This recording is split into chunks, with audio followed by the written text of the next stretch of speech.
लगातार आपको हर एक खबरों से रूबरू कराते आ रहे हैं।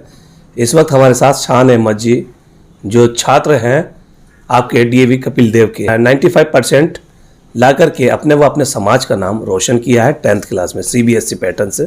सीधा बात करेंगे। शान अहमद जी, पहले तो नया भारत टीवी 24 की तरफ से आपको हार्दिक बधाई और शुभकामनाएं कि आपने इतना मेहनत मशक्क़त के बाद इतना अच्छे नंबर लाए। क्या कुछ कहना है और कैसा महसूस कर रहे हैं? मैं तो बहुत खुशी मैं व्यक्त नहीं कर सकता हूँ। बहुत मेहनत की थी और वही मैं बहुत ही प्रसन्न हूँ और बस यही कहना चाहता हूँ कि मेरे पापा मम्मी और मैं खुद मेहनत किया, मेरे पापा मम्मी और गॉड को मैं थैंक यू देना चाहता हूँ और बस और यही तो। अच्छा, मम्मी पापा का किस तरीके से आपके ऊपर प्रेशर रहता था कि कुछ ज़बरदस्ती पे पढ़ाया जा रहा था या खुद अपने आप से पढ़ते थे, लगन से पढ़ते थे या फिर प्रेशर में पढ़ते थे?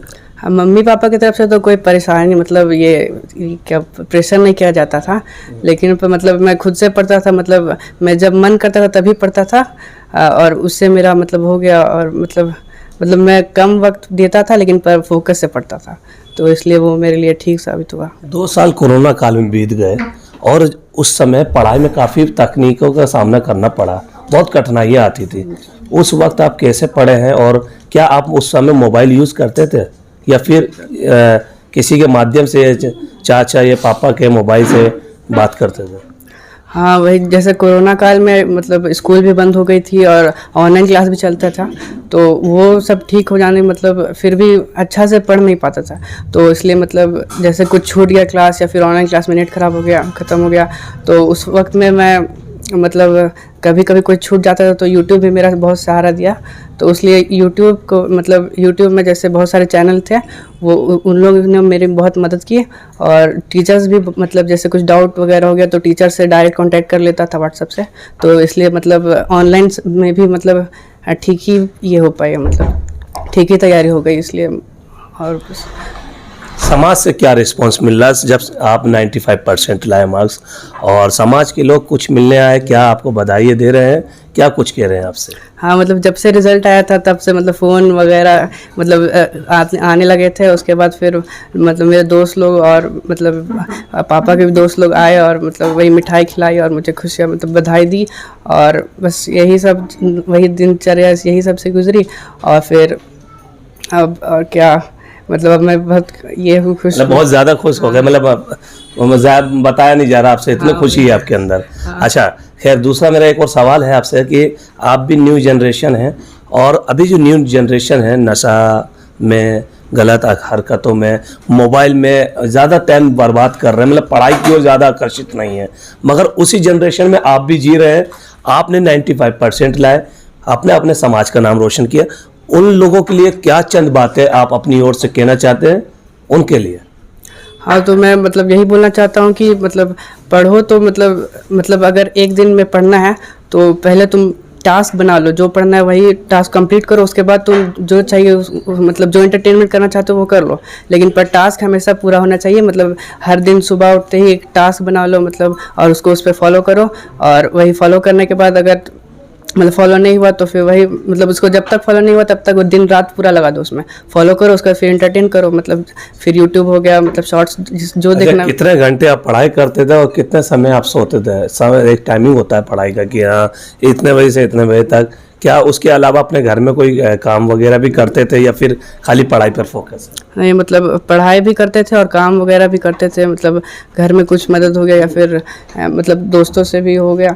लेकिन पर अगर पढ़ने की बात आए तो मैं शाम को पढ़ता था 7 बजे से 9 बजे तक, और फिर दिन में भी अगर स्कूल नहीं हो गया तो फिर दिन में 2-3 घंटा सेल्फ स्टडी कर लेता था। और फिर मैं वक्त नहीं रहता था, क्या बोले, टाइम को छोड़ के मैं टास्क पर ज़्यादा ध्यान दिया था। तो मैं वही फोकस जो टास्क लिख लिया उसी को ये कर दिया और उसको फोकस से पढ़ा और फिर रिजल्ट। अच्छा शान, लास्ट आपसे एक और सवाल है कि खाली ये नया भारत टीवी 24 के माध्यम से आप नए जनरेशन को संदेश दे दीजिए कि कैसे पढ़ाई करना है, किस तरीके से आगे बढ़ना है, कितना समय लगना चाहिए, कितना नहीं लगना चाहिए। हाँ, पढ़ाई भी करो और एंटरटेन भी करो, क्योंकि दोनों ही पैरेलल ही चलना चाहिए। तो फिर वही एक सिक्के के दो पहलू होते हैं, मतलब अगर एंटरटेन नहीं किए तो फिर पढ़ाई में भी दिल नहीं लगेगा। तो इसलिए मतलब दोनों ही करो, पर एक्चुअली पढ़ाई में ज़्यादा फोकस करना चाहिए हमें, क्योंकि आगे का मतलब जनरेशन हम ही लोग से ये डेवलप होगा, और इंडिया को डेवलप करना है तो हम लोग को पढ़ना ही चाहिए होगा। अच्छा शान, आपके आगे का क्या रणनीति बना है, आगे क्या सोचे हैं, कुछ भविष्य में आगे बढ़ने के लिए क्या है आपके, कुछ थिंकिंग चल रहा है कुछ? हाँ, अभी मैं साइंस स्ट्रीम लेके IIT की तैयारी कर रहा हूँ, और जिससे मतलब अभी FIITJEE में एडमिशन भी लिया हूँ, तो बस उसी की तैयारी चल रही है, और आशा है कि मैं उसे भी भाई सफलता से पार कर लूँ। मतलब जिद है कि उस इस मंजिल को पार कर लेना हाँ है। जी, ये सर। बहुत बहुत धन्यवाद शान अहमद आपका कि लगातार हमारे हर एक सवाल का जवाब शांति तरीके से और अच्छे ढंग से दिया। आप देख सकते हैं कि स्क्रीन पर इतने छोटे हैं और न्यू जनरेशन के लड़के जो आज 95% ला करके अपने व अपने समाज का नाम, देश का रोशन करने में लगे हुए हैं। और नया भारत TV 24 की भी आप सभी से दरख्वास्त है, जो लोग ज़्यादा वक्त ज़ाया कर रहे हैं, जो पढ़ाई पर ध्यान नहीं दे रहे हैं, कृपया कर पढ़ाई पर ध्यान दें और अच्छे से मार्क्स ला करके और अपनी मंजिल हासिल करें। आगे की अपडेट जानने के लिए बने रहें मेरे साथ। मैं अशरफ खान समीर, नया भारत TV 24।